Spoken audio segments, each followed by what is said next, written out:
Hello, you're watching Firstpost. I'm Rupha Ramani. Now, before the start of the Rapid and Blitz Tournament in Poland, chess legend Magnus Carlsen said he'd teach the kids that he was up against him a thing or two. And after the Rapid section, when his younger opponent, Wei Yi, led the race, all of Carlsen's critics must have thought, here he goes again, eating humble pie.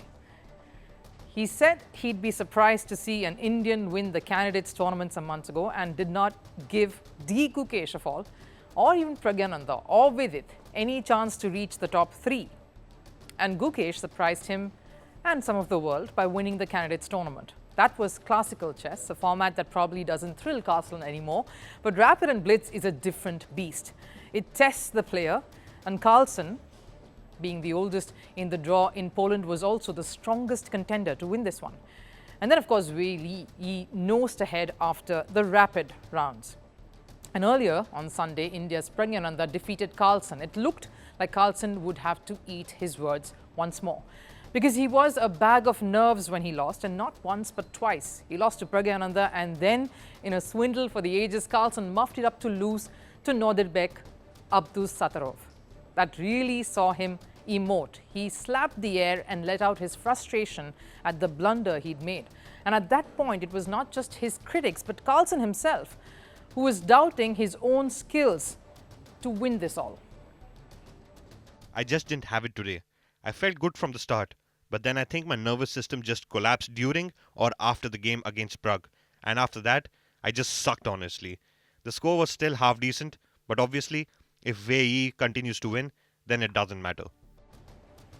He said his nervous system collapsed, and it didn't matter if Wei continued to perform, that it was over.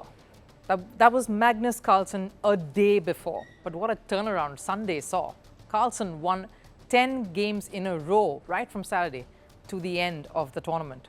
Now let that thought sink in. He came out of the dumps, out of one of his bad days, and turned it all around to one of the most stunning ones, and still managed to just about get ahead of Wei Yi. So he knew he had to do something miraculous to get this title in the bag. Now here's an interesting fun fact. Just last year at a Rapid and Blitz tournament in Croatia, Magnus Carlsen won 9 games in a row to win the tournament. It was an astonishing feat back then. And post that win, this is what he said. Just very, very special to me. I've had good days, but in terms of score, and I've definitely played better. I've had stretches like in Poland, I've had 10.5 out of 11 or something. But to win every single game on one day, I've never done that before, and probably won't do it again. He says he's had some great days, but winning streak like that on a single day is not something that can ever happen, not something he can do again. And he does it again, even better in Poland. Just less than a year later, in 10 months, he bulldozes the entire competition. And it's a monumental achievement to be down and out and then come out and beat almost every opponent on a single day, 10 of them. And at a stretch, 3 on Saturday, he was disappointed even then, despite ending on a high, because he knew he needed to do something extraordinary on Sunday. He enters Sunday still 2.5 points behind the leader, Yi, and proceeded to close out 7 wins. He was held to a couple of draws thereafter and retained that slender lead to win the tournament. His 7th straight tournament win. Again, something amazing. The Norwegian has been a monster. And just when the knives came out, silenced them all. There were a number of comments from fans, chess lovers, when Carlsen muffed up that game against Abdusattorov, saying he was done. The reign was ending and Carlsen wouldn't win this tournament.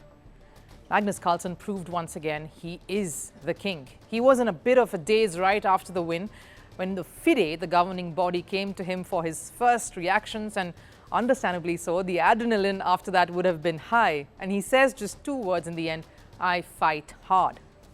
The mark of a true champion, and one who is constantly setting the bar higher for the younger brigade that is snapping at his heels. Firstpost reports from the world's second largest continent. Hello, I'm Alison Lagrange. A very warm welcome from Durban, South Africa. We get you the news and the newsmakers from Africa.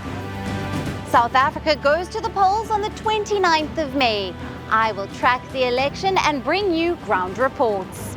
Is it the end of the road for the African National Congress? And will former President Jacob Zuma stage a dramatic comeback?